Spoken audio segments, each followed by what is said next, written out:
s'il vous plaît. Ce que j'ai pas compris, c'est combien de temps on a.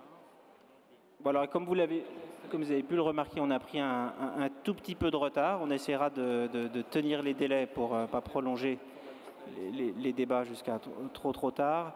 Juste un petit point d'organisation avant de lancer la table ronde. C'est une table ronde qui se veut aussi, si possible, participative. Si vous voulez poser des questions, vous avez en fait 3 moyens de poser des questions au fur et à mesure de l'évolution de la table ronde.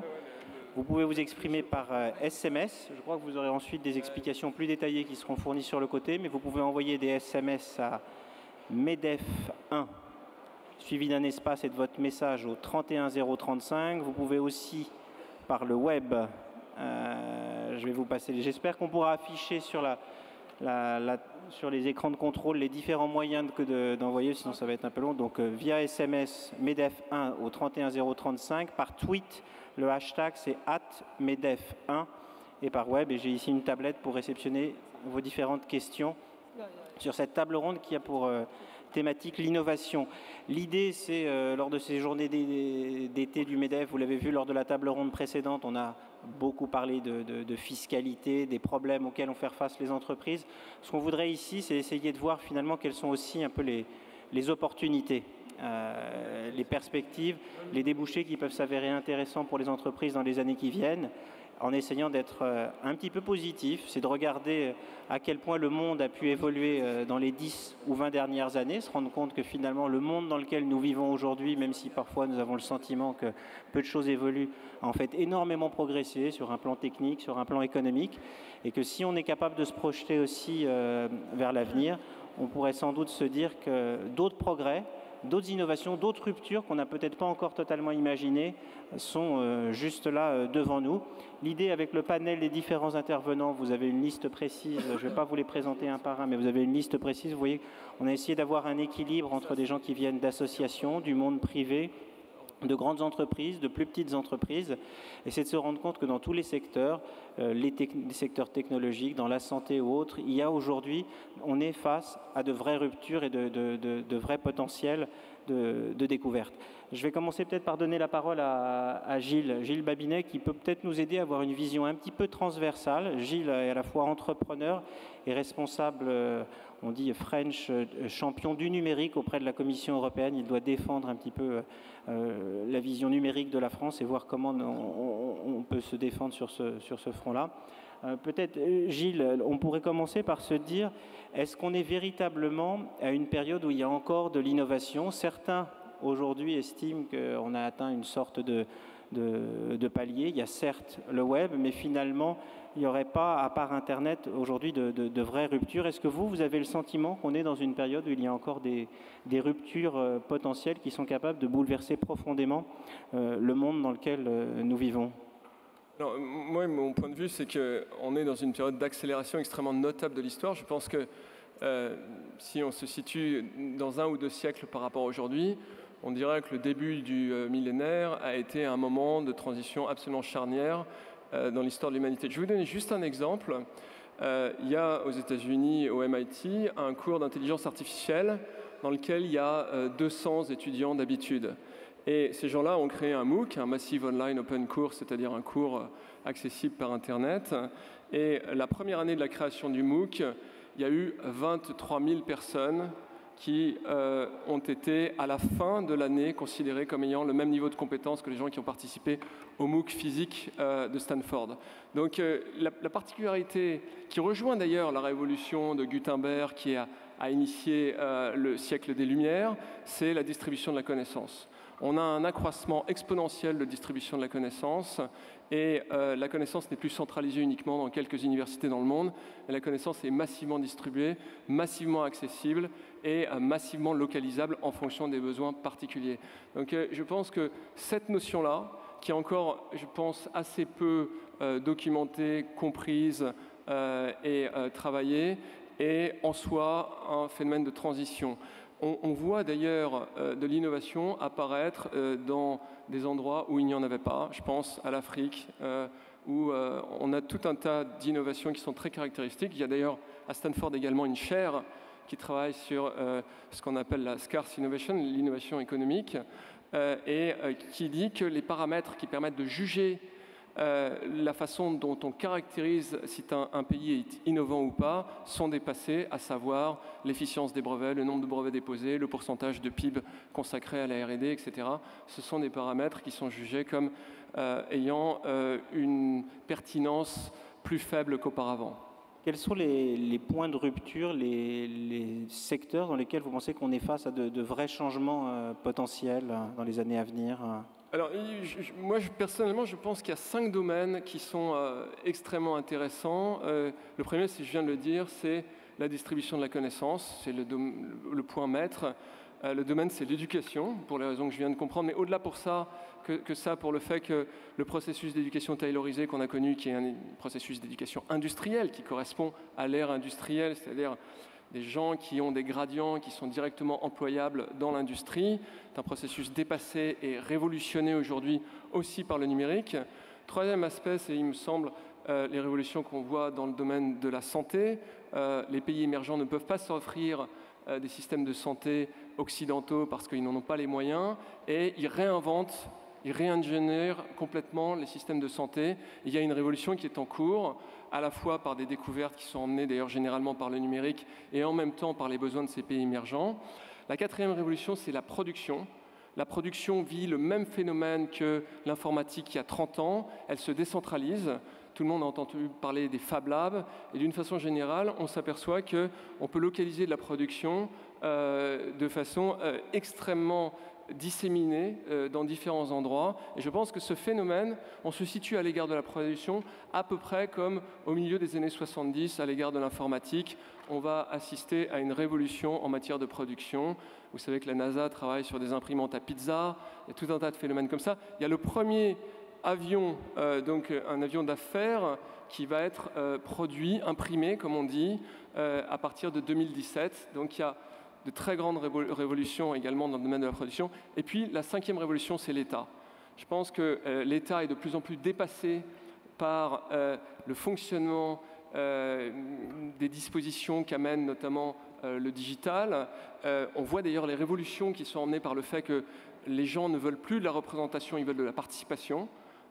Ils ont l'habitude d'une réactivité immédiate de l'ensemble des corps sociaux, des entreprises, des individus par le numérique, et ils ne supportent plus d'avoir un État autiste et inefficace. Et on voit bien qu'il y a une révolution qui commence dans différents endroits sur Terre.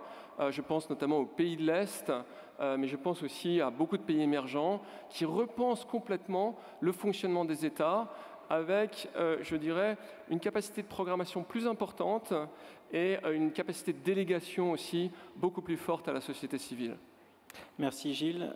Dans les secteurs de rupture que vous avez mentionnés, vous avez parlé de la santé. J'ai envie de passer la parole du coup à Patricia et à Laurence. Patricia, peut-être, d'abord, vous pouvez nous présenter rapidement l'école des neurosciences, en quelques mots vraiment, et puis ensuite nous dire justement dans les neurosciences, quelles sont les ruptures aussi, si vous vous projetez à quelques années, sur lesquelles il va y avoir véritablement des innovations majeures qui iraient dans la continuité de ce que vient d'exprimer Gilles. Juste pour vous expliquer ce que sont les neurosciences. Donc les neurosciences, c'est toutes les sciences qui concernent cet objet qui est dans votre crâne, le cerveau, à peu près 1 kilo de matière grise, et qui gère à peu près tout ce que vous faites, depuis les choses les plus simples comme marcher, respirer, aux choses les plus complexes comme penser, sentir, prendre des décisions, gérer votre stress. Donc inutile de dire que c'est une machine extrêmement complexe que les chercheurs étudient depuis avec une grande assiduité. Et il y a des avancées considérables parce qu'on considère que c'est vraiment la dernière terre inconnue dans notre corps et qu'on connaît plus sur les galaxies lointaines que sur notre cerveau. Et donc il y a vraiment un effort massif qui est fait aussi bien aux États-Unis qu'au niveau de l'Europe pour déchiffrer le cerveau. Et alors, pourquoi c'est un enjeu important? Parce que dans le domaine de la santé, dans le domaine de la connaissance, dans le domaine de la santé, il faut savoir que une personne sur 4 est atteinte d'une maladie soit neurologique que vous connaissez comme l'Alzheimer, Parkinson, ces maladies terribles, ou de maladies moins dramatiques parfois, mais qui peuvent l'être, comme la dépression, l'anxiété, etc. Et donc c'est un enjeu et pour lequel on a encore peu de traitements. Et donc je pense que la révolution qui va venir avec tout cet effort massif qui est fait, c'est d'une part de créer des modèles, de comprendre un peu mieux ce fonctionnement pour pouvoir guérir. Et ce que je vous disais, c'est que vu l'effort massif qui est fait en recherche pour la maladie d'Alzheimer, par exemple, on a maintenant identifié la plupart des molécules qui sont probablement déréglées dans cette maladie, mais on n'a toujours pas d'outils pour la combattre. Et si on trouvait un outil qui ne serait-ce que prolonge de 5 ans la validité mentale des personnes âgées, ce serait un bond formidable et ça aura un impact considérable sur la société. Les perspectives qu'on atteigne ce but-là, 5 ans, puis ensuite 10 ans, qu'on repousse un peu ces frontières, on parle à quel horizon de temps? Qu'est-ce qui nous reste à franchir comme palier pour que ça devienne une réalité? Là, vous parlez d'un effort massif de l'industrie pharmaceutique qui, malheureusement, je pense qu'en France, a un peu du mal de ce côté-là, mais parce qu'il faut passer du stade expérimental à l'étape d'études cliniques chez l'homme. Et ça peut mettre malheureusement pas mal de temps parce que, bien sûr, tous ces traitements, il faut valider leur innocuité chez l'homme avant de pouvoir les mettre en service. Cela dit, donc, c'est un potentiel pendant ce temps-là de développement technologique, je pense, que sur lequel, en particulier en Amérique, il y a eu, on se rend compte que c'est une possibilité immense de création d'emplois et de découvertes qui auront des impacts énormes financiers, puisque si la personne qui trouvera un brevet pour la maladie d'Alzheimer, vous imaginez la plus-value que ça peut représenter. Vous n'avez pas répondu véritablement en termes de durée. À quelle échéance de temps on est pour passer avant qu'il y ait des autorisations? Oui, je pense que là, pour l'instant, on ne peut pas prédire, mais ce n'est pas avant 5 ans, 10 ans. Hein. Ce serait cette marge de temps. Ouais. Ça veut dire que dans une dizaine d'années, notre traitement des maladies, tout ce qui est lié à la science des neurosciences, finalement, on aura franchi un palier considérable par rapport on peut le prédire. Hein. Après, on n'est pas certain que ça va se produire, mais on peut quand même le prédire vu l'état des connaissances. Et je pense que d'un point de vue plus concret aussi, donc il y a cet impact sur les maladies, mais il y a aussi un impact sur la société, sur le fonctionnement de notre société, sur la plasticité. C'est quelque chose qui devrait intéresser plus les entreprises pour savoir optimiser les conditions de travail, gestion du stress, prise de décision. Et il y a aussi un impact de ce domaine qui, je pense, va sans doute changer aussi les comportements et aussi la production probablement dans les années à venir. Quand vous dites gestion du stress, c'est-à-dire qu'est-ce qu'on peut faire pour apprendre à mieux gérer le stress qui soit dans la continuité de vos recherches? Par exemple, si on comprend, on peut se rendre compte que on connaît maintenant le stress post-traumatique qui est à l'issue par exemple de personnes qui ont été confrontées à des situations violentes pendant la guerre. On sait que ces personnes-là vont développer une peur panique en entendant un bruit. On peut apprendre à les déconditionner, en connaissant ces mécanismes, on peut apprendre à les déconditionner de cette peur si on agit au moment. Et donc là, la compréhension détaillée de ces mécanismes nous aide à pouvoir agir sur ces phénomènes. Est-ce qu'on pourrait aussi apprendre à lutter contre certaines formes d'addiction, par exemple, d'une manière plus efficace qu'aujourd'hui, lutter contre l'addiction au tabac, à l'alcool, à des formes de drogue? Est-ce que c'est envisageable? C'est tout à fait envisageable parce que là aussi, on commence à déchiffrer les mécanismes cérébraux et moléculaires impliqués là-dedans. On sait que l'addiction va utiliser une partie normale de notre cerveau, qui est le circuit de récompense, et que l'exposition à ces drogues va faire une empreinte sur les cellules, changer certaines parties génétiques, certaines parties moléculaires. Et on a trouvé parfois qu'en réexposant à un stade expérimental les sujets qui sont habitués à une prise de drogue à un autre stimulus, on peut déconditionner là aussi des prises de drogue. Donc on peut imaginer que dans le futur, on puisse intervenir beaucoup plus facilement là-dessus. Et ce futur-là dont vous parlez, pareil, il a une échéance que vous êtes capable de marquer à peu près Là aussi, au stade expérimental où on est, je pense que, moi c'est pareil, hein, je vais vous dire des choses assez vagues, hein, 5-10 ans, je pense je ne peux pas être prophète là-dessus. Mais 5-10 ans, c'est pas si loin que ça. C'est pas si loin que ça, je pense. Ouais. Laurence, à la FM Téléthon, vous êtes connue de tous les Français, une véritable reconnaissance médiatique. des collectes de fonds importantes. Est-ce que là aussi, vous avez l'impression que les fonds ont servi à quelque chose et que vous avez véritablement avancé, qu'il y a des ruptures potentielles à court terme qui sont susceptibles de changer la donne, ne serait-ce que par vos propres efforts, mais aussi par l'environnement global dans lequel vous travaillez? Vous avez le sentiment qu'on a aussi passé un cap ou qu'on serait sur le point de passer un cap qui changerait véritablement quelque chose? Oui, tout à fait. Alors, juste une petite diversion par rapport à votre question.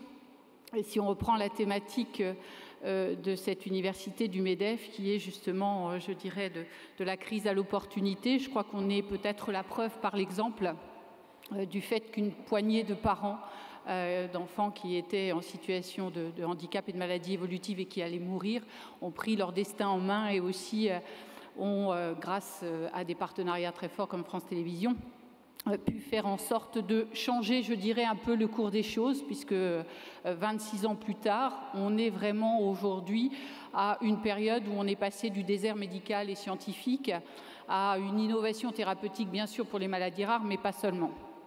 Et puis, en 26 ans, on a pu investir 1 milliard d'euros dans la recherche, 660 millions d'euros dans l'accompagnement des malades et financer régulièrement plus d'1 million de chercheurs tous les ans. Alors, comment on est passé de cela à cette période aujourd'hui? C'est en s'intéressant à la génétique et le monde entier, évidemment. Et ce qu'on peut remarquer, c'est que 25 ans plus tard, alors que les Américains commençaient à s'intéresser notamment aux cartes du génome en 85-86, il a fallu 15 ou 20 ans pour en arriver au décryptage complet du génome humain, ce qui est le cas aujourd'hui depuis 2001-2002. Donc le décryptage complet, et il a fallu 3 milliards de dollars pour le décryptage complet en 20 ans. Et aujourd'hui, on est à cette période charnière qui fait qu'on est passé de cette connaissance du génome aux premiers produits thérapeutiques issus de la connaissance du génome. Alors, en quoi ça bouleverse les choses? Je dirais sur 2 domaines.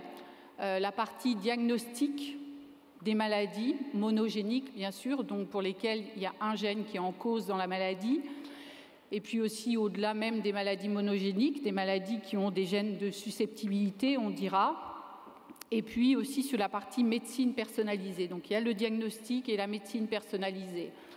Et donc le diagnostic, quand je vous disais tout à l'heure, 15 ans et 3 milliards de dollars, aujourd'hui, il faut savoir qu'avec à peu près 1000 euros, et sur 2 jours, on peut avoir connaissance de son propre génome, de son patrimoine génétique.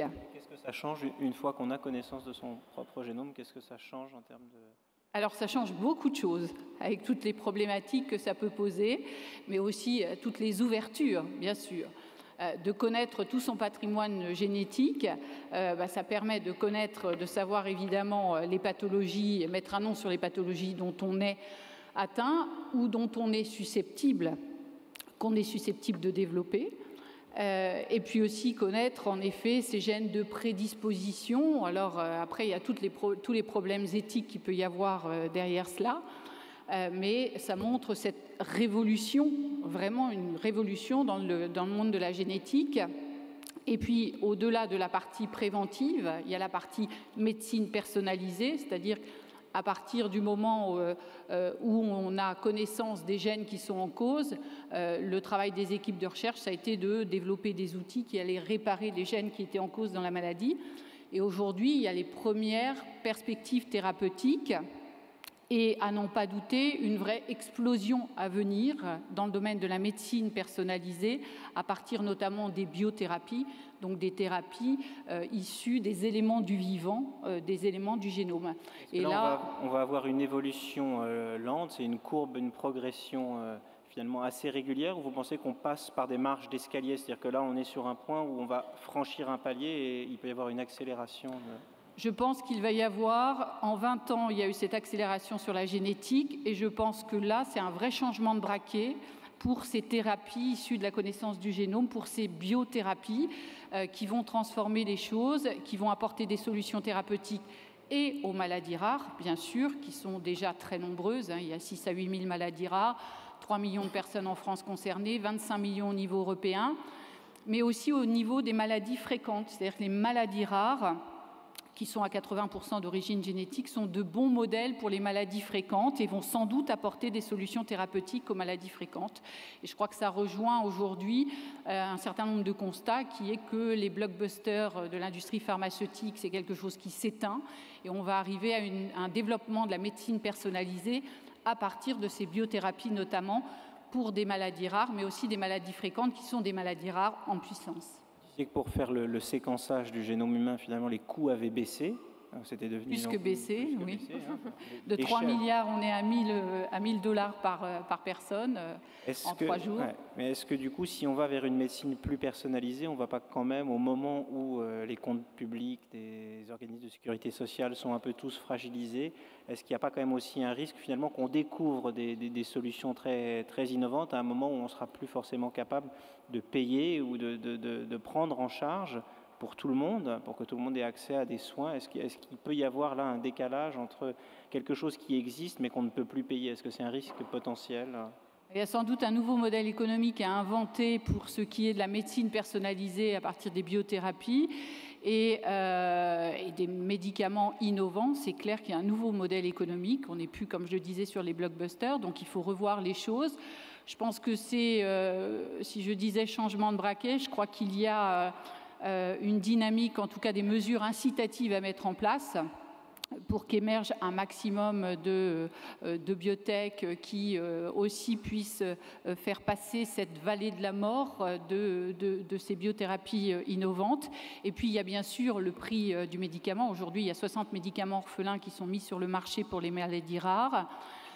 Il faut aussi un nouveau modèle économique pour ce prix du médicament, qui doit être un prix juste, on va dire, en tout cas justifiable, pour que le système de sécurité sociale puisse assumer ces médicaments innovants. Dernière question, vous posiez le problème de l'éthique. Comment est-ce que ça se pose concrètement? Quels sont les problèmes éthiques auxquels on va avoir à faire face avec cette révolution qui est juste devant nous? Alors, je dirais que sur les maladies monogéniques rares qui génèrent des déficiences et des maladies chroniques mortelles, il est clair qu'aujourd'hui, avoir accès au DPN, donc diagnostic prénatal ou diagnostic préimplantatoire, c'est quelque chose de tout à fait, d'abord, bien sûr, d'autorisé et spontané, on va dire, possible. Après, lorsqu'il s'agit de gènes de prédisposition, et je crois qu'il y a il y a une actualité aussi fort récente qui a évoqué cela, de savoir que potentiellement on peut développer un cancer du sein ou autre, si on le sait, ou à d'autres types de cancers. Bon, quelle mesure par rapport à cela? Quelle décision par rapport à cela? Donc je pense qu'on est au balbutiement de cette période, mais qu'il ne faut pas voir comme étant néfaste ou étant noir. Au contraire, je dirais c'est une vraie richesse et des vraies possibilités qui s'ouvrent, parce qu'il y a en même temps que ce diagnostic personnalisé, cette médecine personnalisée et ces solutions thérapeutiques qui vont arriver dans la décennie qui vient.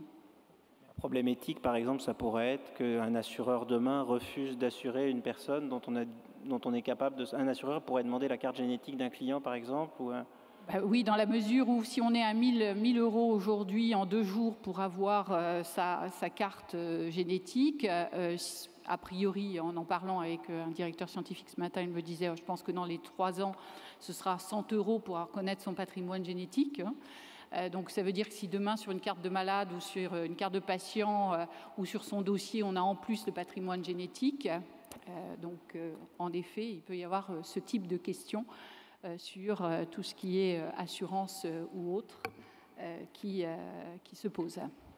Alors même si la transition est pas évidente, passer de sujets aussi sensibles que la santé personnelle, je voudrais quand même maintenant passer la parole à des représentants du monde plus industriel, puisque s'il doit y avoir des innovations et des ruptures, on a l'impression que c'est parfois dans les nouvelles technologies, dans des secteurs comme la santé. Est-ce que dans les secteurs les plus traditionnels, on va dire l'énergie, la gestion des déchets, de l'eau, dans le transport, on est aussi devant de vraies ruptures. Je passe la parole à Jean-Louis, peut-être. Sur quel sujet, selon vous, aujourd'hui, un groupe comme le vôtre peut aussi se dire qu'il y a le business de demain ne sera pas que la continuation du business d'aujourd'hui, simplement avec plus d'efficacité, mais sera aussi une manière pour un groupe comme Suez Environnement d'être capable de travailler dans un environnement qui sera complètement différent parce qu'il vivra aussi des ruptures profondes. Alors, bon, tout d'abord, je pense qu'il y a, sans forcément parler de rupture, il y a un certain nombre d'évolutions qui vont impacter l'ensemble du monde de l'environnement et donc des entreprises qui y travaillent. Je vais en citer un certain nombre. Le premier, c'est l'accroissement de la population mondiale. C'est simple en même temps et c'est très compliqué, avec une population urbaine qui va représenter pas loin de 7 milliards à l'horizon 2040, 6 milliards 7 à peu près, si ceux qui font des projections ne se trompent pas, sur une population mondiale qui fera un peu plus de 9 milliards.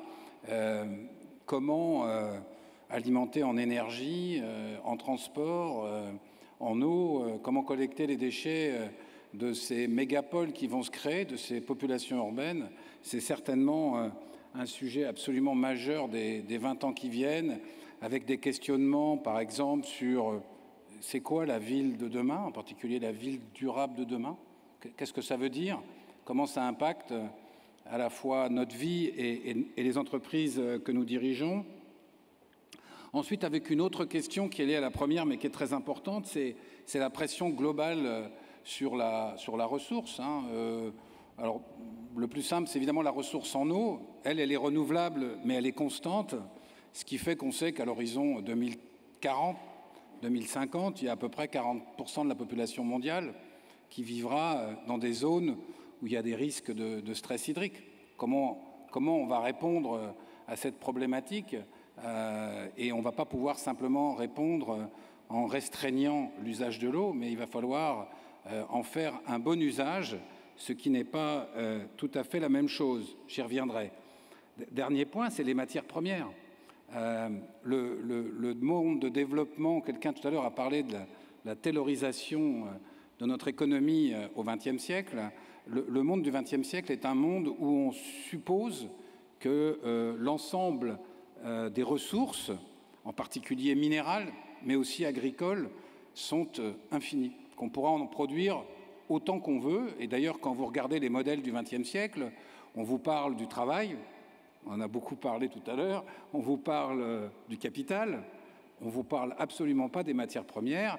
Et le fait que les matières premières vont devenir d'une manière ou d'une autre plus rares va nous conduire forcément à une économie plus circulaire, c'est-à-dire à la fois plus sobre en consommation de matières et aussi en réutilisation des matières qui ont été utilisées dans des produits en fin de vie pour les remettre dans le circuit des matières premières et des produits de demain. Donc ça, c'est lié, c'est le premier point, c'est celui qui est lié, je dirais, à l'augmentation de la population mondiale. Il y a un deuxième élément qu'il ne faut surtout pas sous-estimer, c'est l'amélioration du niveau de vie, la soif d'un niveau de vie correct pour une grande majorité de la population mondiale. Nous, on est habitués à ça, si je puis dire, mais enfin, on n'est qu'en Europe, allez, suivant la dimension qu'on donne à l'Europe, 250 à 300 millions, mais vous avez 1,3 milliard de Chinois qui veulent la même chose que nous, et il y en a aujourd'hui en gros 250 millions qui accèdent péniblement à des niveaux de vie qu'on va dire de classe moyenne. Comment cette envie de vivre mieux va se traduire dans le monde qui est le nôtre? Eh bien, ça va avoir des impacts qu'on ne mesure pas encore, mais qui sont considérables. Par exemple, ça induit déjà des modifications des habitudes alimentaires. Si on se met tous à manger de la viande, autant que les Occidentaux, je peux vous dire qu'avant que les Chinois aient suffisamment de viande, ils seront tous morts de soif. Parce qu'il n'y aura pas assez d'eau. Parce que pour faire, disons, 1 kilo de blé, il faut 1000 litres d'eau. Pour faire 1 kilo de viande, il faut aller entre 10 000 et 15 000 litres d'eau. Donc vous voyez la différence. Et je prends la Chine à dessein, puisque la Chine, c'est 22% de la population mondiale et c'est 8% des ressources en eau. Et en Chine, si je devais bien distinguer les choses, il y a des zones où il y a de l'eau, il y a des zones où il n'y en a absolument pas. Donc Voilà le deuxième élément qui est absolument essentiel. D'autre part, il y a l'industrie. L'industrie consomme toutes les matières premières que j'ai indiquées, plus 20-25% des ressources en eau. Est-ce qu'on aura assez d'eau pour l'industrie, l'agriculture et l'alimentation humaine? C'est une question, ça s'appelle la gestion des usages. À l'échelle mondiale, ça va devenir une obligation dans les 20 ans qui viennent. Dans la description, on voit assez bien la description du problème potentiel auquel on a à faire face. Est-ce qu'il existe une solution pour surmonter ces problèmes qui soit autre chose qu'une économie du rationnement, c'est-à-dire consommer moins, manger moins de viande, être plus économe en eau, arrêter le gâchis, mieux réutiliser nos matières premières? Ou est-ce qu'il existe d'autres pistes qui peuvent permettre finalement de faire face au challenge avec l'équation que vous venez de décrire? Évidemment que la gestion optimisée des ressources que vous citez est un des éléments, mais c'est évidemment pas le seul. Par exemple, dans ce que j'ai appelé tout à l'heure l'économie circulaire, la capacité que nous avons à réutiliser, par exemple, le papier, plusieurs fois, va participer à notre capacité à continuer à nous développer. Si je prends la problématique de l'eau, il faut l'économiser, il faut mieux la gérer dans tout ce que j'ai, et puis il faut peut-être en créer de manière artificielle. C'est là où la technologie et les savoir-faire vont devenir absolument essentiels dans cette transition. Par exemple, le dessalement, mais c'est une des options qui fait qu'on sait que l'eau de mer est en quantité absolument gigantesque. On peut la traiter pour en faire de l'eau potable. Ça a un coût énergétique, bien entendu, mais en tous les cas, on sait faire de l'eau. On sait réutiliser l'eau résiduaire que nous produisons en grande quantité, ou l'eau industrielle que nous produisons en grande quantité, et la réutiliser, par exemple, pour l'agriculture, etc. L'innovation sera forcément au cœur de toutes ces transitions. Certaines supposeront des ruptures, d'autres des améliorations techniques. En tous les cas, en 2040, il est sûr que toutes les évolutions techniques auront fondamentalement bouleversé nos comportements. Et je termine sur le comportement, si vous le permettez, pour dire que les clients que nous avons, les consommateurs que nous avons, ils nous demandent, et ça a déjà été souligné, de beaucoup moins de faire que, bien sûr, c'est nécessaire, que de leur expliquer ce que nous faisons et de participer à ce que nous faisons. Et dans ces domaines où on parle de rareté, où on parle finalement de partager, on ne pourra pas partager la rareté, on ne pourra pas mieux la partager sans une compréhension des publics qui sont, je dirais, nos clients, et sans qu'ils aient le sentiment vrai qu'ils participent aux nouvelles solutions qui seront en partie techniquement élaborées, mais qui aussi seront partie d'une nouvelle gouvernance qui est absolument nécessaire dans ce domaine comme dans d'autres. Un peu comme on le voyait dans le domaine de la santé avec Laurence, en disant finalement on va trouver des réponses à des problèmes, mais on risque d'être confronté à un problème de coût.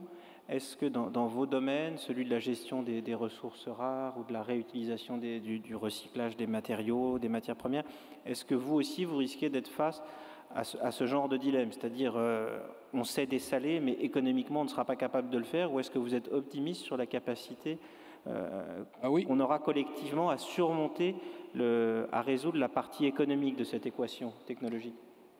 Absolument, parce que quand on regarde l'histoire des 10 ou 15 dernières années, on s'aperçoit que oui, il y a eu des technologies innovantes qui ont un coût, mais en même temps, les économies que nous avons été capables de faire sur nos propres coûts, sur nos propres technologies existantes, fait que globalement, coûts nouveaux, si je puis dire, d'un côté, économie de l'autre, se sont à peu près neutralisés.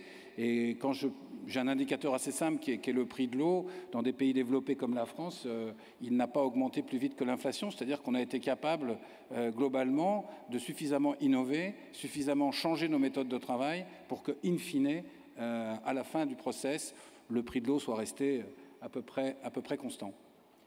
Christophe, chez Siemens, vous aimez bien aussi parler régulièrement, pas du monde du futur, mais plus de manière prosaïque, parfois simplement de la ville du futur. Vous avez le sentiment que la manière dont on vit va pouvoir évoluer de façon assez importante. Jean-Louis disait que l'urbanisation ne va cesser de progresser. On va atteindre des milliards de personnes qui demain vivront dans des centres-villes urbains. aujourd'hui en France, quand on pense urbanisation, urbanisme, on pense plutôt bouchons, pollution, en fait dégradation de notre univers quotidien. Est-ce qu'il existe vraiment, selon vous, des solutions, et là pareil, des solutions qui soient économiquement viables, puisque qu'il y ait des réponses à tous les problèmes, c'est sûr, mais est-ce qu'il y a des solutions qui soient économiquement viables pour la population, si vous vous projetez dans les années qui viennent? Je pense qu'il y a des solutions, je vais essayer de le démontrer. Moi, je m'inscris tout à fait dans une logique optimiste de l'avenir. Naturellement, nous avons des challenges, je pense que Jean-Louis les a très très bien résumés. Une question de pression de la population mondiale, la raréfaction des ressources, tout ça, ce sont des thématiques qui sont connues, sur lesquelles il faut nous développer. Mais le véritable challenge, c'est effectivement l'urbanisation qui s'accompagne du développement de la population, qui fait naturellement un challenge important. Pour moi, ça concerne, on a la chance dans le groupe d'avoir un grand nombre d'activités qui sont effectivement assez bien en ligne avec ces défis mondiaux et qui correspondent assez bien. Je vais essayer d'en donner quelques lignes, mais l'élément fondamental de l'ensemble, c'est qu'on est en train d'aborder une véritable révolution numérique. Révolution numérique qui va toucher l'ensemble des secteurs. Le secteur de l'énergie. L'énergie, ça veut dire quoi? Le développement des renouvelables. Ça, c'est un premier aspect, parce que la raréfaction des ressources touchera aussi le nucléaire un jour, c'est l'uranium dans 150 ans. Il y a aussi les réseaux intelligents, les smart grids, c'est-à-dire qu'on change complètement de logique. Ce qu'on avait avant, c'était une grosse centrale au charbon ou au gaz, ou ce que vous voulez, et qui distribuait à l'ensemble des consommateurs, avec des pertes en ligne énormes. On se retrouve dans un réseau complètement intégré, où chaque utilisateur sera à la fois producteur et consommateur. Donc on se retrouve dans une logique complètement différente, et cela nous amène aussi naturellement aux villes intelligentes, où l'ensemble des buildings, il faut savoir que 50 à 60% de la consommation mondiale viennent de l'ensemble des buildings installés dans le monde, qui vont devoir naturellement devenir là aussi générateurs d'énergie positive. Ça, c'était l'élément central. À cela, on ajoute le problème, ce que vous venez de dire, le problème de la mobilité. Alors la mobilité, il y a des exemples très simples, et je voudrais être assez concret pour vous donner ce que ça veut dire. La mobilité, là, ce qui arrive, et ça, on parle à une échelle de 5 à 10 ans ou demain, c'est l'automatisation. L'automatisation, ça veut dire quoi? C'est dire que Google prévoit actuellement une voiture qui sera conduite d'une manière automatique. D'ailleurs, Renault, hier, s'y est associé dans la même logique. Ça veut dire aussi qu'il va y avoir des villes qui vont être gérées avec le système de GPS, et on le fait ça maintenant pour les camions, avec un système géostationnaire, de telle manière à pouvoir positionner et naturellement utiliser au maximum les infrastructures existantes. Mais il y a aussi dans le métro parisien, je vais prendre un exemple très simple, la RATP, où la RATP modernise une ligne de 116 ans qui s'appelle la ligne 1, en faisant passer ça en 100 conducteurs. Ça veut dire quoi? Ça veut dire 25% de capacité en plus, avec un investissement qui est complètement différent. Donc c'est véritablement un changement de culture, et l'automatisation, l'intelligence nous amène naturellement à des grandes possibilités bien autres. Sur le domaine de la santé, j'en dirai pas beaucoup plus, mais là aussi, il y a une convergence énorme entre la biotech et l'imagerie médicale qui permet de faire de la médecine préventive, qui permet de faire de grandes choses en termes de détection des maladies et de traitement. Il faut savoir actuellement que 15% de ce qui est utilisé dans les frais de médecine est utilisé pour la prévention. 85%, et tout le monde s'en plaint sur les coûts des hôpitaux, c'est finalement le traitement qui est très lourd. Et finalement, si on n'investissait que 5% de cette partie-là, on serait capable de diminuer les coûts de manière super proportionnelle. C'est-à-dire qu'on serait capable effectivement de détruire un certain nombre de coûts inutiles. Tout ça, ce sont des révolutions technologiques sur lesquelles notre groupe avance. Et je finirai sur un point qui est peut-être très important, parce qu'on parle beaucoup de l'industrie en France, et j'ai entendu pas mal de commentaires un peu désespérés. Nous, on s'inscrit dans une dynamique qui est beaucoup plus positive. C'est ce qu'on appelle la 4e révolution industrielle. On a eu la première, c'est la vapeur d'eau. On a eu la mécanisation, c'est la 2e. On a eu la 3e, c'est l'automatisme, dans lequel nous sommes un acteur fondamental. On en a une 4e qui nous arrive. La 4e, c'est l'intégration de la simulation. C'est-à-dire qu'on va pouvoir effectivement intégrer l'ensemble des outils logiciels, l'infrastructure informatique, en amont, de telle manière à gagner du temps, être capable de simuler, de gagner dans le processus et dans l'intelligence de l'ensemble de la chaîne de valeur. Ça, c'est un élément fort où je me permettrai d'ajouter que les Français sont très très bien placés, ont une expertise et un génie logiciel tout à fait unique. Et je pense que ça, c'est une démarche sur laquelle on peut baser, je dirais, des grands espoirs pour l'avenir.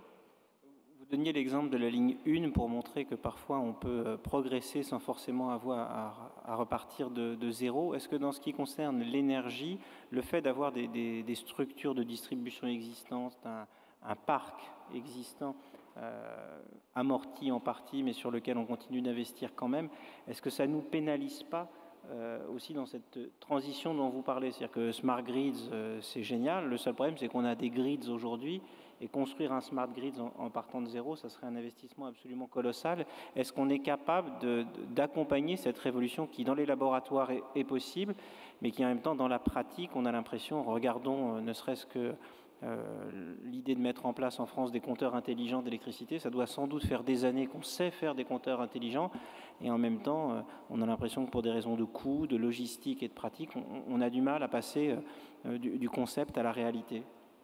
Alors, permettez-moi d'être très politiquement incorrect dans ce cas-là, parce qu'effectivement, on a une chance en France d'avoir un réseau, comme vous l'avez dit, amorti. On sait parfaitement qu'on est capable de faire prolonger les centrales nucléaires de dizaines d'années avec des outils automatiques qui permettent effectivement d'en assurer une continuité plus importante. On est dans des acteurs, donc on sait de quoi on parle. À partir de là, on est capable de faire durer et donc de bénéficier de ce capital d'énergie avec une structure qui existe. À partir du moment où on n'est pas, je dirais, dogmatique sur la question, et d'utiliser cet avantage compétitif pour investir dans les nouvelles technologies et notamment sur les réseaux décentralisés, un certain nombre de valeurs qui sont importantes, qui nous permettront d'assurer cette transition. Parce que c'est des coûts énormes. On a déjà des réseaux existants. Simplement, les réseaux, ils ne fonctionneront plus uniquement dans un sens, ils fonctionneront dans les deux sens. Donc là aussi, ça demande, sur le plan informatique, un certain nombre d'investissements. Encore une fois, qu'on est capable de se permettre, à condition qu'on conçoive ça sur une échelle longue, en tenant compte naturellement des ressources. Parce que ce que me disait très bien Jean-Louis tout à l'heure, c'est si on veut trouver plus d'eau, il faudra de l'énergie. L'énergie est au cœur de l'ensemble et l'automatisme est une solution qui nous permet effectivement là aussi de gagner du temps et de gagner dans l'économie d'échelle de telle manière à pouvoir arriver à des coûts qui soient compatibles pour assurer les ressources dont on aura besoin demain. Je vais passer la parole à Michel Lecomte.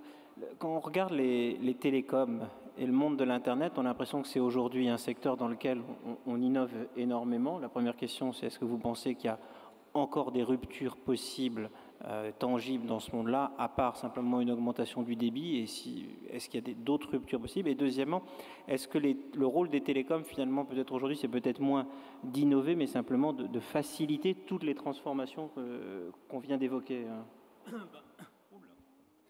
Oui, bonjour. Donc, je pense que les télécoms, comme tous les secteurs, ont les yeux rivés vers l'avenir, puisque notre raison d'être en tant qu'entrepreneur, c'est bien d'inventer l'avenir et de renouveler en permanence les secteurs dans lesquels nous intervenons. Et je pense que l'ensemble de mes collègues à cette table ont donné beaucoup d'illustrations. Alors effectivement, dans les télécommunications, ça va particulièrement vite et on innove en permanence. J'ai la chance aujourd'hui d'être à la tête d'une grande entreprise de technologie qui a inventé le fax, le transistor, le laser. Donc nous avons eu 11 prix Nobel au sein d'Alcatel-Lucent. Donc évidemment, je pense que nous sommes depuis des années au cœur de ces évolutions technologiques qui ne s'arrêtent pas, qui sont tirés par les usages qui explosent. Juste un exemple, notre activité, nous, dépend bien entendu de l'évolution du trafic voix, du trafic data et du trafic vidéo. Ce trafic n'augmente pas, c'est-à-dire que là on parle un peu d'évolution, le trafic n'augmente pas, il explose. Si je prends une ville comme Paris, il est multiplié par plus de 10 chaque année. Donc une multiplication par plus de 10 chaque année, ça veut dire une augmentation de 1% chaque jour.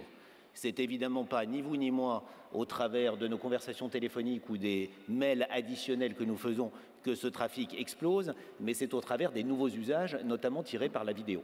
Donc ça nous amène en permanence à essayer de faire évoluer ces technologies. Mais je voudrais plutôt m'attarder sur le deuxième point, parce qu'effectivement, et je crois que tout le monde l'a dit, on est à l'aube d'une révolution, la révolution du numérique, et les télécommunications sont un enabler absolument essentiel pour permettre cette révolution.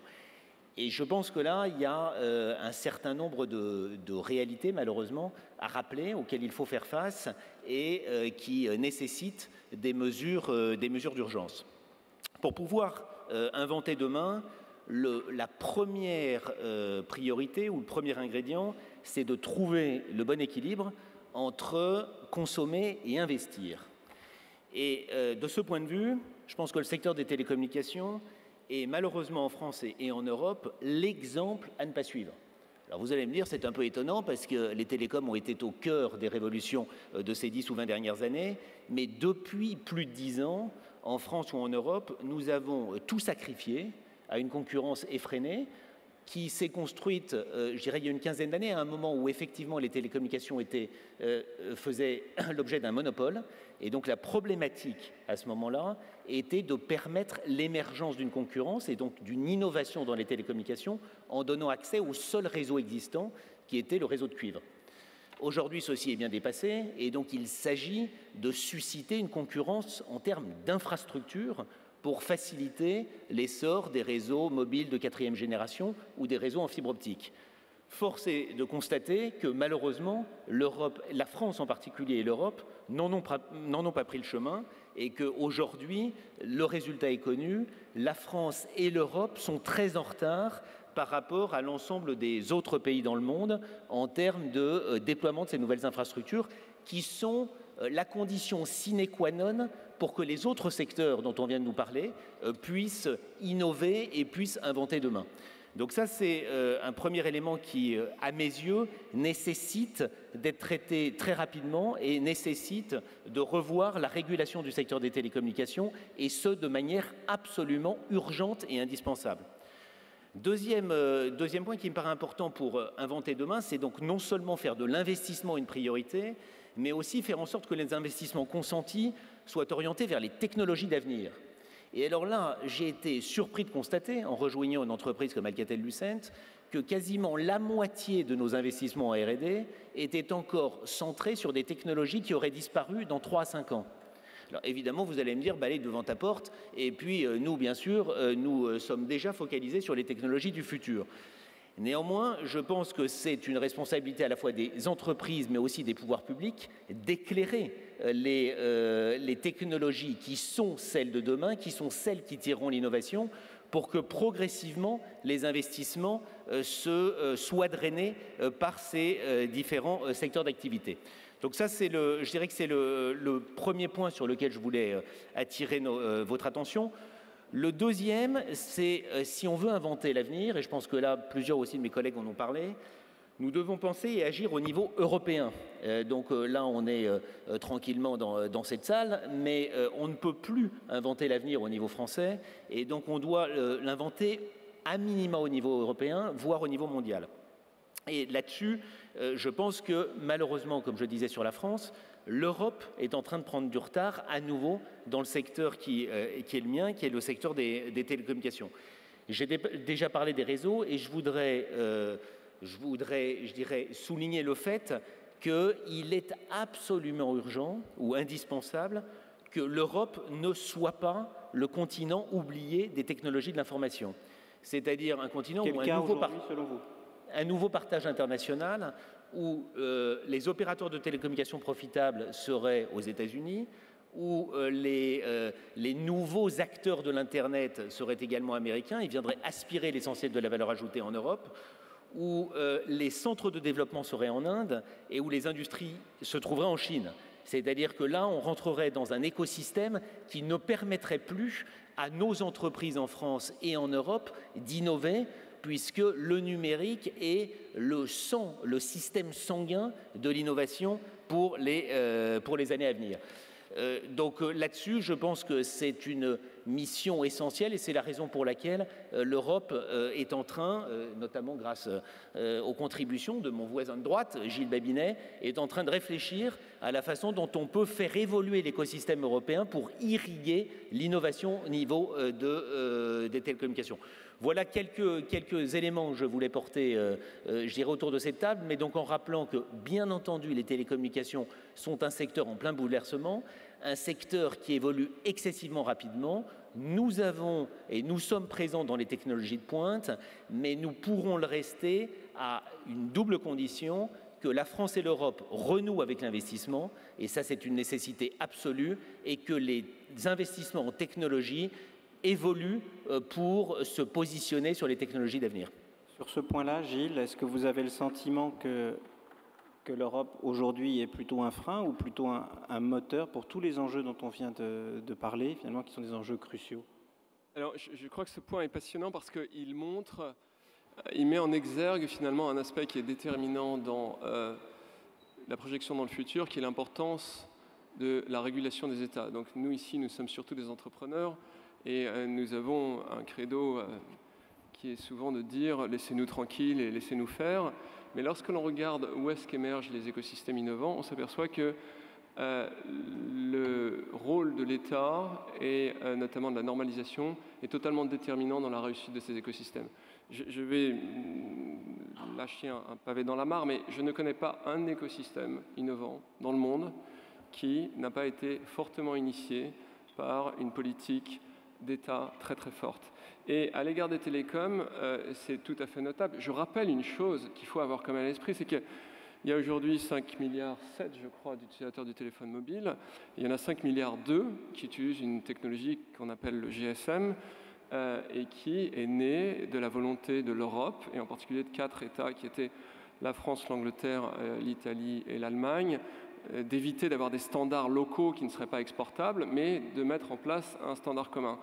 Donc malheureusement, cette dynamique s'est perdue avec le temps et Neelie Kroes devrait annoncer dans les prochains jours ce qui, nous l'espérons, sera un premier pas vers une reprise d'initiative à cet égard pour faire en sorte qu'on dispose d'une plateforme plus intégrée en Europe, à la fois dans l'intégration des réseaux tels qu'ils existent, mais en même temps dans l'intégration des normes, et notamment je pense à la 5G telle qu'elle va venir. Je pense que c'est un sujet qui peut sembler un peu technique, il est fondamental. Il y a, à mon sens, l'Europe, c'est 2 choses que nous avons tous à l'esprit, c'est l'union monétaire, la baisse des barrières douanières. Dans un monde de la technologie, l'Europe, c'est l'intégration des réseaux. Ça va devenir au moins aussi important que ces 2 premiers facteurs, et c'est pour ça qu'il faut qu'on y prête une attention extrêmement soutenue et qu'on réussisse à faire en sorte que cette plateforme fonctionne. Je crois que ce que dit Michel aussi, c'est qu'il y a en Europe une particularité, c'est qu'on a une fragmentation extrêmement forte des acteurs. On est le seul territoire de 300 millions d'habitants avec 300 opérateurs de télécom et que par ailleurs, les coûts étant bas, on n'arrive pas à faire en sorte qu'il y ait une efficacité du capital qui permette de financer les infrastructures à venir. Donc, la programmation de l'État, la normalisation, est à ce titre déterminante pour faire en sorte que ces acteurs puissent travailler ensemble. Dans les différents secteurs dans lesquels vous intervenez les uns ou les autres, est-ce que vous avez l'impression aujourd'hui que l'État ou l'Europe sont finalement plutôt des freins ou peuvent aussi avoir un rôle moteur? Peut-être Patricia, et puis après je demanderai à Monsieur Lee s'il peut nous donner aussi peut-être un point de vue international sur ce sujet. Donc Patricia, peut-être Laurence, sur est-ce que le rôle de l'État et de l'Europe, est-ce qu'aujourd'hui c'est un frein ou un moteur? Je pense que c'est vraiment un moteur très important pour nous. Dans la recherche, la compétition est l'enjeu est totalement mondial. Il n'y a pas une recherche française et une recherche internationale. La recherche est internationale, ça il faut le savoir. Et donc les efforts d'une part, les efforts des gouvernements locaux a toujours eu un rôle incitatif très important dans tous les pays. Quand il y a eu un effort, par exemple, aux États-Unis, c'était The Decade of the Brain ou l'année de l'Alzheimer, des choses comme ça. Donc il y a eu toujours des efforts initiés par les gouvernements et repris ensuite localement. Et donc ça, je pense que le gouvernement avait fait un effort important là-dessus en mettant en place les réseaux thématiques de recherche avancée dont l'école de neurosciences de Paris fait partie. Et au niveau, donc ça c'est le côté de l'État. Et je pense aussi que l'Europe est une opportunité pour nous. Et de ce point de vue-là, nous, on n'a pas ce problème de standard puisqu'on bénéficie du fait que les étudiants et les chercheurs peuvent circuler librement d'un pays européen à l'autre. C'est une grande opportunité et c'est une des choses qu'il faut vraiment, je pense, encourager pour avoir une diffusion de la connaissance et un enrichissement mutuel qui est tout à fait nécessaire. Laurence, sur ce point, et puis Michel aussi voulait ajouter quelque chose. Oui, sur le rôle crucial de l'État, tout à fait d'accord. Ceci étant, même si en France on a une recherche d'excellence, c'est clair, mais il n'y a pas vraiment de politique publique dans ce domaine-là. Il n'y a pas de choix dans ce domaine-là. Et je rejoins ce que disait Michel tout à l'heure, si vous me permettez le prénom. Parce que vous parliez de renouer avec l'investissement, je dirais que c'est la même chose sur la partie aussi recherche publique, c'est-à-dire qu'aujourd'hui, quand j'évoquais tout à l'heure le séquençage du génome humain, dont les premières pages ont été écrites à Généton, mais dont le séquençage complet s'est fait notamment aux États-Unis, il est clair que la France a raté complètement le virage sur le séquençage à haut débit, et qu'aujourd'hui, il ne faut pas que la France rate, notamment ce que j'évoquais tout à l'heure, les biothérapies. Donc il faut qu'il y ait de vraies politiques publiques incitatives avec des moyens d'investissement importants pour que lorsqu'on est leader, on puisse le rester. Et ça nécessite des choix. Ça nécessite des politiques publiques et aujourd'hui, en tout cas, dans un certain nombre de recherches, ce n'est pas le cas. On parle souvent de saupoudrage, c'est-à-dire qu'on a l'impression qu'on ne veut pas... Voilà, c'est du saupoudrage, c'est du blanc, donc ce qu'on appelle les appels d'offres blancs, donc sans comment dirais-je, flécher particulièrement. Et il faut flécher, il faut faire des choix, il faut avoir une vraie politique publique. Il y a aussi un gap trop fort entre la partie publique et la partie privée, notamment dans le domaine du développement du médicament. Donc il n'y a pas d'investissement non plus sur la partie développement, qui est, je pense que c'est important dans le numérique comme ça l'est important dans la partie santé. Le développement, c'est un vrai gap, c'est un vrai vide, c'est une vraie vallée de la mort. Il n'y a pas le public et évidemment, le privé a besoin que ça pousse un petit peu plus ou au moins qu'il y ait des mesures incitatives pour permettre de combler ce vide, cette vallée de la mort dans le domaine du développement.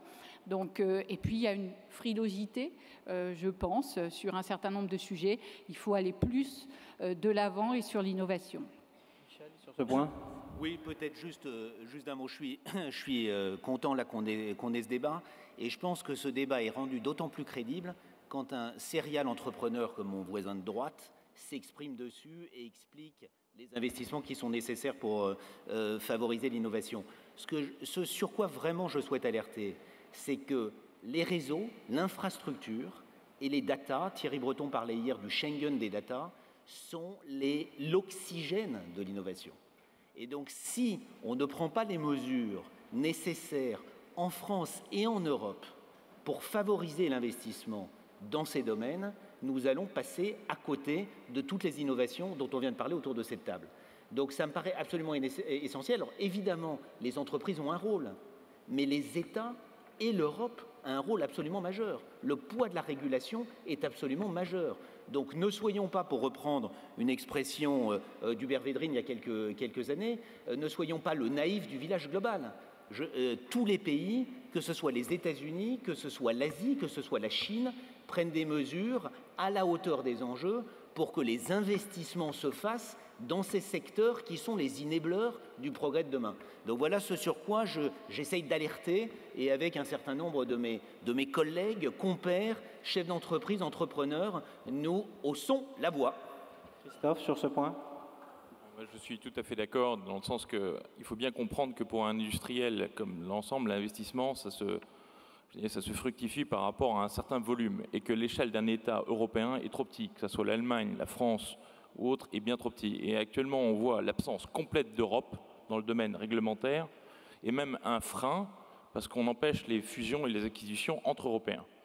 Il y a une loi qui est loi des cartels qui empêche, avec un commissaire qui s'y attache particulièrement, et qui empêche finalement la fusion et le fait que des acteurs mondiaux européens puissent émerger, et ce qui est exactement ce que dit à l'instant Michel, dans un certain nombre de domaines, et deviennent des acteurs qui soient vraiment capables de financer la recherche. Et maintenant, comme d'un côté les États sont exsangues en termes de financement, ne peuvent plus financer ces éléments-là, il faut absolument définir, revenir que l'État et l'Europe, et sur l'Europe, c'est ça l'échelle critique, puissent définir un cadre réglementaire qui favorise l'investissement et qui favorise naturellement l'émergence de groupes à taille suffisante, critique, de telle manière à pouvoir le faire.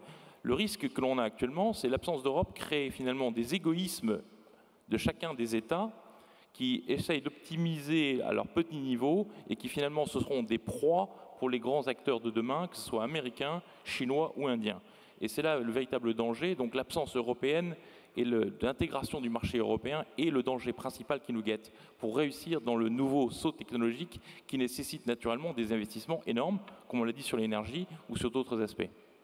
Sans être totalement naïf, on a quand même aussi l'impression qu'à la fois on parle souvent d'Europe et qu'après concrètement un groupe comme Siemens par exemple, alors que vous êtes un industriel très important en France, quand vous êtes vu en France par les pouvoirs publics, j'imagine qu'ils ne vous voient pas comme un groupe européen, ils ne vous voient pas comme un champion français, ils vous voient avant tout comme un groupe allemand, non ? C'est un peu le problème, c'est un peu ça. On a toujours une étiquette. Maintenant, il faut bien comprendre quel est le véritable défi. Les centres de décision des groupes internationaux, ils sont à Shanghai, ils sont en Allemagne, ils sont ailleurs, aux États-Unis. Donc justement, il faut jouer sur le dynamisme et la force. Et l'Europe en a beaucoup. Nous, encore 40% du chiffre d'affaires du groupe se fait en Europe. Donc l'Europe est notre moteur. Et si on veut développer, il faut absolument qu'on s'appuie sur cette architecture et qu'on soit capable de le mettre en exergue et de dépasser les égoïsmes. C'est relativement compliqué. Je pense que dans ce concert, il y a un avantage qui est énorme, que la France doit comprendre. Elle est l'avenir de l'Europe, parce qu'en termes, dans 20 ans, la plus grande population européenne sera la population française, que la France est au centre du réseau européen et peut profiter de la croissance africaine. Donc on a véritablement une chance unique en termes de géopolitique à utiliser. Encore faut-il, je dirais, là aussi trouver un équilibre entre les principaux pays européens, peut-être pas les 27, mais au moins quelques-uns les plus moteurs, notamment dans le domaine industriel, pour pouvoir développer le marché en question. Je ne suis pas sûr que l'avis de la Slovénie ou autre soit vraiment critique dans ce genre de développement. Jean-Louis, quand vous regardez le rôle de l'État, est-ce que vous avez l'impression, parfois l'impression qu'on a de l'extérieur, c'est que dans vos secteurs, l'État joue un rôle de régulateur, un rôle normatif, il impose, mais que finalement, il n'a plus véritablement un rôle d'architecte. Donc on pourrait en avoir une vision un petit peu négative. Est-ce que c'est un point de vue caricatural ou est-ce que c'est une réalité à laquelle vous êtes confronté, vous, en tant qu'entrepreneur, peut-être au niveau français, et puis si vous comparez par rapport un peu aux autres pays dans lesquels vous faites du business? Je ne peux que reprendre ce qui a été dit à l'instant. C'est-à-dire que d'abord, le niveau français, il est complètement dépassé pour des entreprises comme les nôtres. Nous y faisons encore 30%, mais au fil du temps, la France va forcément avoir une part du chiffre d'affaires de Suez Environnement qui va fortement diminuer. Non, le point, me semble-t-il, central, qui a été évoqué aussi, c'est le problème de l'Europe. Au fond, quelle Europe on veut? Mais quand je dis quelle Europe on veut, c'est quelle Europe des entreprises on veut et quelle régulation européenne des entreprises on veut. Par exemple, ça a été cité, mais j'insiste parce que dans mon métier, c'est caricatural, la concurrence en Europe, je veux dire, on l'a vu dans les télécoms, on la voit dans les métiers de l'environnement. Il est absurde à la fois de ne penser qu'en termes concurrentiels intranational et intra-européens, à un moment où tous les grands acteurs étrangers, je pense asiatiques, les Chinois, les Indiens, demain les Indonésiens, raisonnent tous en termes « je pèse 1,3 milliard d'habitants, je constitue des groupes que je protège avec des marges qui leur permettent d'investir et qui leur permettent d'exporter », alors que nous sommes dans une simple logique de « je réduis les coûts pour essayer de favoriser uniquement le consommateur ». Mais à force de favoriser uniquement le consommateur, on finira par ne plus avoir d'emploi et ne plus avoir de capacité d'investissement. Donc je pense que le choix de l'Europe que nous voulons, c'est-à-dire une Europe de l'investissement, une Europe de l'emploi, ça doit se faire avec une vision mondiale et plus nationale et même européenne. Et je pense que la Commission européenne, je le dis comme je le pense, sur toute une série de sujets où elle a interdit des fusions, elle fait des investigations en trouvant que les entreprises européennes ne se battent pas assez entre elles, in fine, elle va conduire à un appauvrissement et demain, une partie de nos entreprises seront rachetées par des gens qui viendront de l'extérieur de l'Europe. Je pense que ce sujet, plus que les problèmes de régulation au niveau de la France, ces sujets de qu'est-ce qu'on veut comme régulation européenne, ça, c'est les vrais sujets. Et moi, on n'a pas parlé de l'énergie, mais ce qui se passe dans l'énergie, je ne vais pas faire un discours, mais à mon avis est assez dramatique, parce qu'il n'y a pas de politique européenne énergétique, chacun y va de ses bonnes idées, et demain, les grandes entreprises européennes d'énergie seront affaiblies, et on n'aura pas atteint les objectifs. Donc voilà ce que je peux dire. Je pense beaucoup qu'il faut retravailler au niveau de l'Europe. Je vais passer la parole à Monsieur Lee. la Corée pourrait être finalement un bon exemple. Alors, au niveau d'un pays, c'est toujours plus facile de gérer des processus d'innovation ou d'émergence de champions nationaux qu'à l'échelle d'un continent. Mais si on se replace quelques dizaines d'années en arrière, la Corée n'était pas une puissance technologique. C'est devenu aujourd'hui une grande puissance technologique. Un groupe comme Samsung est clairement le rival d'Apple sur bon nombre de technologies. Vous avez réussi à créer des champions nationaux qui sont devenus des champions internationaux. On a maintenant une vision très positive de la Corée sur le plan industriel quand on est européen. Quand vous regardez la France, quand vous regardez l'Europe, est-ce que finalement vous partagez un petit peu le pessimisme ou les mises en garde que vous avez entendues autour de cette table en disant voilà, l'Europe est plutôt un frein, les États ne jouent pas leur rôle assez régulièrement, ou est-ce que vous êtes finalement peut-être plus optimiste que nous pour la France et pour l'Europe?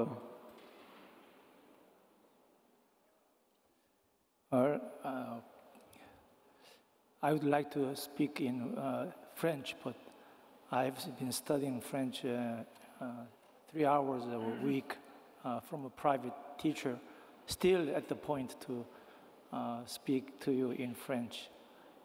Learning French is more difficult than running my KT, which is a $20 billion company.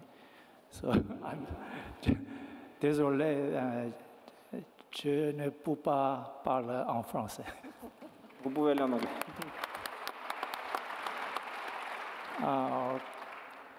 We have been talking about the government role. Certainly, during our development in IT, government played a very important role. But this is not old age. It's a new age where we have Steve Jobs, who kind of revolutionized the IT field with iPhone. When iPhone came out, nobody thought about the smartphone concept. We need more mavericks like that. When you talk about government role, when you read that Steve Jobs book, there is no single line that Steve Jobs talked to any government official of this business. Only the discussion he had was with Obama about how to develop new engineers. They are running short of engineers. And certainly, from the consumer point of view or the general industry point of view, we need standards. Standards lowers the cost. It makes the customer base bigger. But when I look at the Korean case of developing IT, actually, Mr. Giles talked about GSM.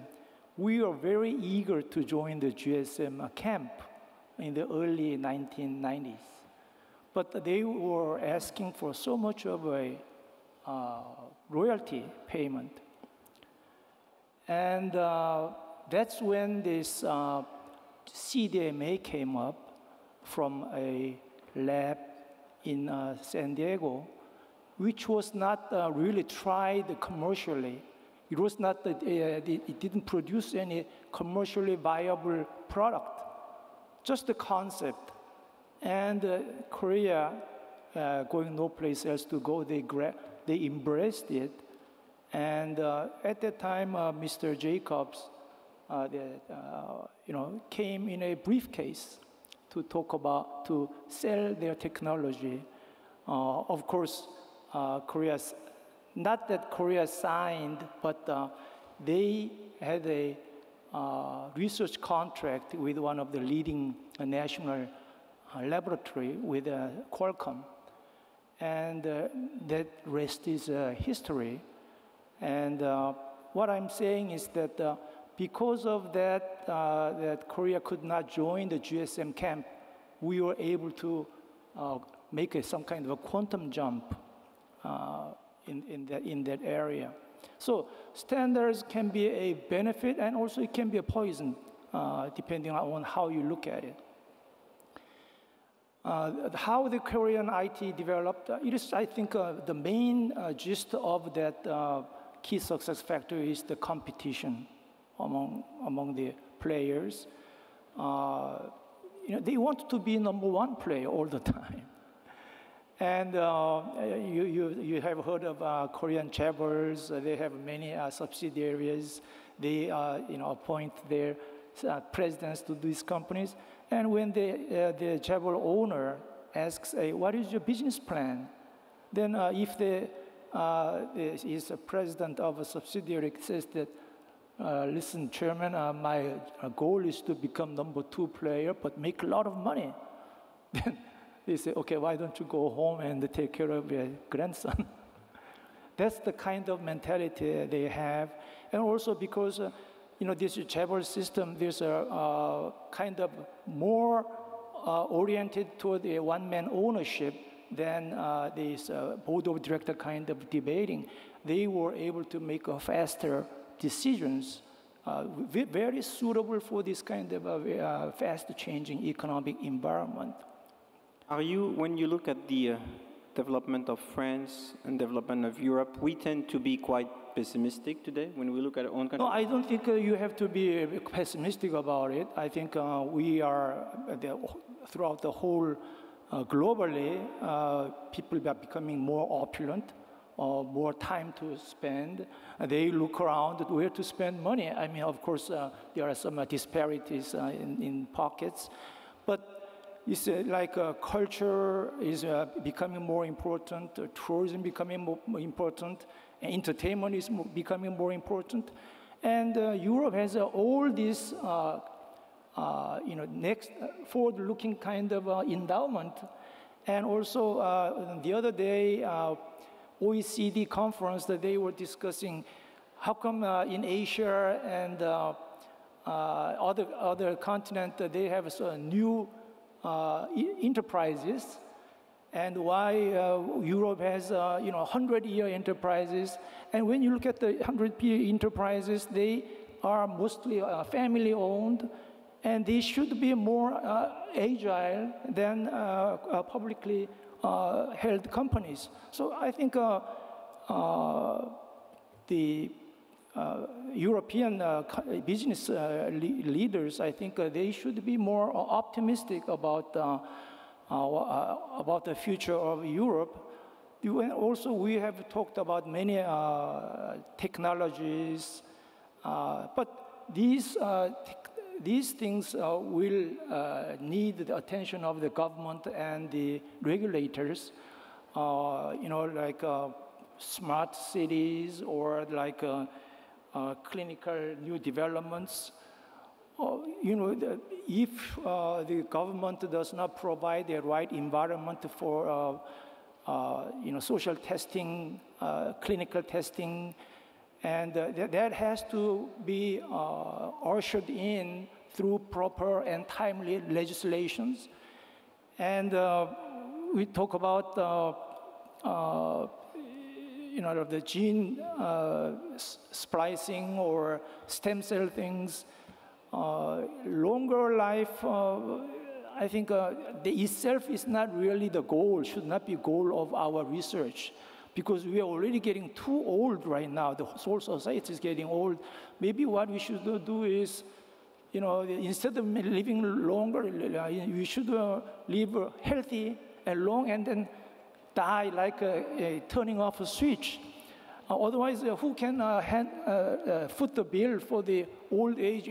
After our lives, toward the end of our lives, somebody has to take care of us, and then the society is not getting any younger. So we should have a proper perspective of what should be done. And also, another point I would like to make is that all these technological innovations, our goals, our dream, we should look at it whether we are not just relocating our problems to other countries or to other areas, just like pressing a balloon effect. So we have to look at all these things in a sustainable, how to make a sustainable growth, where everybody is happy, but we are not driving somebody into the corner or alienating them. because there was some kind of investment problem that was raised, I wanted to make one comment about this telecom. They are at a price war, and they cannot make enough money. When I looked at before I came here, and I looked at how the French telecom operators are doing, nobody's growing, and they all talk about is how to cut the cost. They are not even saying that next year we are coming up with a new innovation, new service. And I think that was partly due to the making of their own hands. Ce que vous dites, Monsieur Lee, finalement, c'est une transition peut-être vers une dernière question que je voulais poser aux participants. C'est dans un contexte de crise économique, est-ce qu'on a encore le temps, les uns et les autres, de se poser la question de l'innovation, du progrès, ou est-ce que finalement on n'est pas simplement focalisé sur la baisse des coûts et un mode un petit peu plutôt survie qu'un mode croissance? Comment est-ce qu'on arrive dans des périodes difficiles à se projeter vers l'avenir, je ne sais pas, chez Michel sur ce sujet ou Gilles? Juste d'un mot, je pense que sans innovation, pas de survie. Donc de toute façon, la question ne se pose même pas. Et dans le plan que j'ai annoncé récemment, par exemple, pour Alcatel-Lucent, il y a évidemment plusieurs composantes, dont une composante coût. Mais la composante principale, ce sont les choix industriels et les choix d'innovation. Donc ça me paraît absolument nécessaire. Si je devais résumer d'un mot ce qu'on a un peu dit, je pense que notre job à nous, chefs d'entreprise, c'est de rendre nos entreprises compétitives et de faire les bons paris et choix stratégiques. Ce dont on a besoin absolument, c'est un environnement qui soit incitatif à l'investissement.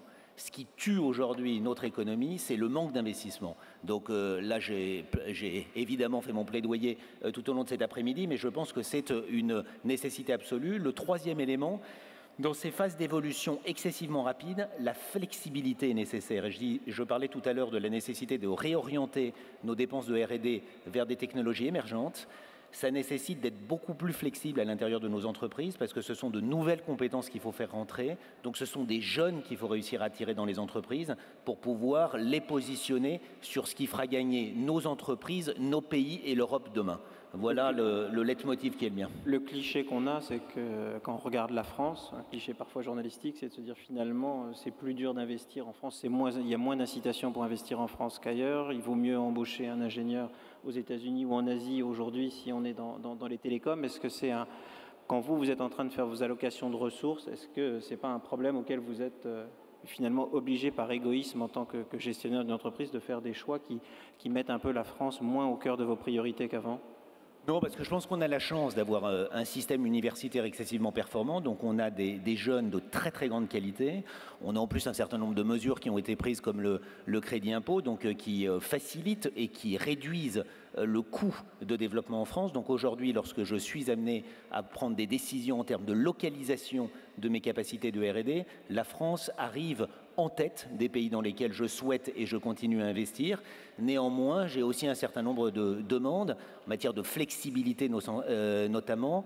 On est étranglé aujourd'hui, en tous les cas dans des entreprises comme la mienne, les grandes entreprises qui vivent des mutations, par cette fameuse règle du last in, first out, qui fait que lorsque vous voulez recruter des jeunes, et si derrière, malheureusement, vous avez un plan d'ajustement à faire, ce sont les jeunes qui vont être sacrifiés en premier. Et ceci ne peut pas durer. Donc ça, c'est un des éléments dont je discute beaucoup avec les pouvoirs publics, puisque je souhaite ardemment pouvoir recruter des jeunes sur les nouvelles technologies en France. Encore une fois, on a des jeunes de talent, donc les jeunes ne peuvent pas être la variable d'ajustement de la transformation du système industriel français. Sur ce point ?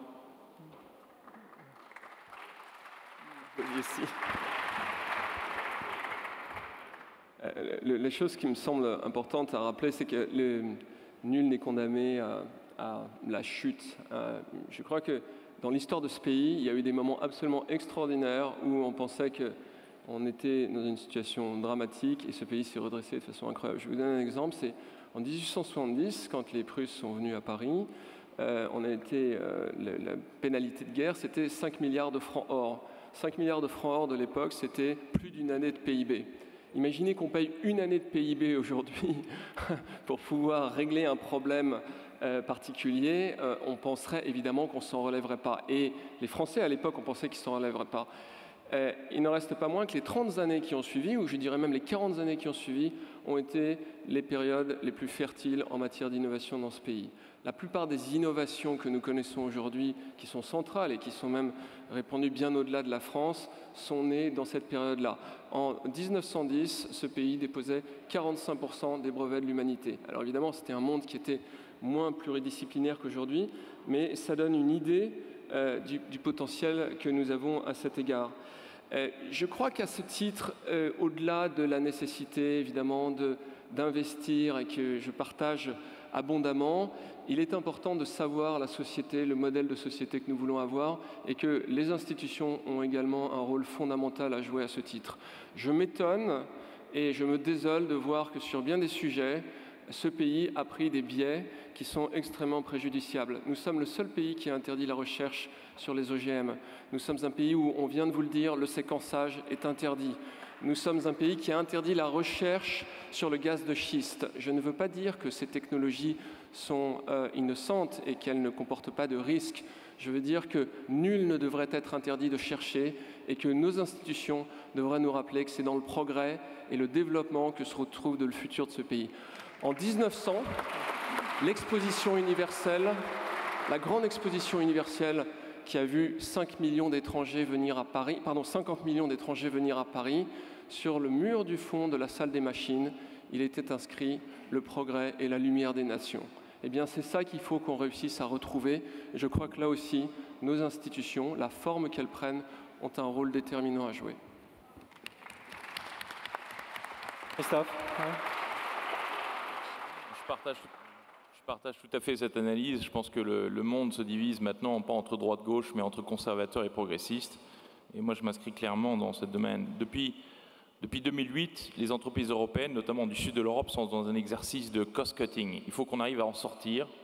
Il faut qu'on arrive à en sortir par le haut. Et le sortir par le haut, pour moi, il y a deux biais que je pense fondamentaux. Le premier, c'est de monter en gamme. Toutes les industries qui l'ont fait ont réussi. Il faut monter. On a cette expertise en France, on a cette expertise en Europe. Il faut être capable d'utiliser. Et le deuxième aspect que je voudrais dire, c'est qu'on a la chance, ça a été dit tout à l'heure, d'avoir des grands groupes en Europe, en France en particulier. Il faut s'appuyer sur ces grands groupes, mais raisonner à taille européenne et faire ce que l'on fait tous ceux qui ont réussi, c'est-à-dire chasser en meute, c'est-à-dire trouver les partenariats avec les sous-traitants compétents qui sont flexibles, ils sont capables d'accompagner ce développement à l'international. Si on est capable de protéger ces frontières européennes avec une réglementation qui soit intelligente et qui évite d'avoir pour les trains à grande vitesse qui passent de Francfort à Paris, d'avoir 8 normes différentes, la 8e étant la norme européenne qui vient à s'ajouter aux 7 différents des pays qu'on l'en passe. Je pense que comme ça, on arrivera quand même à quelque chose qui soit un peu plus intelligent et qui ait vraiment une construction et une essence qui a un sens. Mr. Lee, if you want to conclude in a few minutes. I mean, the next generation of service will be all convergence, and we will need a lot of new laws and changing of the laws and social norms. And the reason why I went to the politics was I was running a telecom service, which is very regulated business, and I got sick and tired of regulators. So I told myself that someday when I get out of here, I'm going to go to the parliament and I'll change the table and then I'll be in a position to tell them what to do. And I have enjoyed that role very much. And I'm saying that you should move into politics. I mean, businessmen should be politicians. I mean, we have too many loyal politicians. They don't have, I would like to say, they don't have dreams. They don't envision something. They just look at the book and tell what is right and what is wrong. I'm going to one extreme. So we need more scientists and engineers and businessmen in the politics. Then I think there will be no problem anymore. Merci à tous. Merci Monsieur Lee. Merci à tous les participants. Et à très bientôt pour d'autres débats. Merci. Merci.